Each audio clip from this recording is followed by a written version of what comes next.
So আজকে আমরা এই ভিডিওতে জেনে নেব ইনটু এবং অন্টোর মধ্যে ডিফারেন্স অ্যাকচুয়ালি কোন জায়গায়। ভালোভাবে লক্ষ্য করো, ইনটু এবং অন্টোর মধ্যে টু, এই যে টু, এটা কিন্তু কি কমন আছে। টু কি বোঝায়?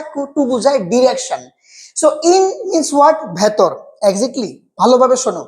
ইনটু হচ্ছে বাহির থেকে ভেতরে বোঝায়। অনেক সময় আমাদের স্কুলে স্যার তারা বলে থাকে come into the room, means what? বাহির থেকে ভেতরে বোঝায়। এই যে এই মেয়েটাও ছিল কোথায়? রুমের বাইরে, সে এখন কোথায়? রুমের ভেতরে ঢুকলো। সি, এটা এই যে গোয়িং ইনসাইড সামথিং, বাইরে থেকে ভেতরে বোঝায়, তখন আমরা ইনটুটা ব্যবহার করে থাকবো। তার কন্ট্রাস্টে অন টু, অন কথার মানেটা কি, মিনিংটা কি?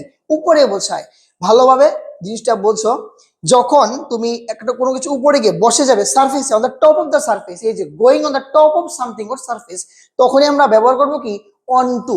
এই যে মেয়েটা লাফ দিল, সে jump on to the bed, লাফ দিয়ে কোথায় গেল?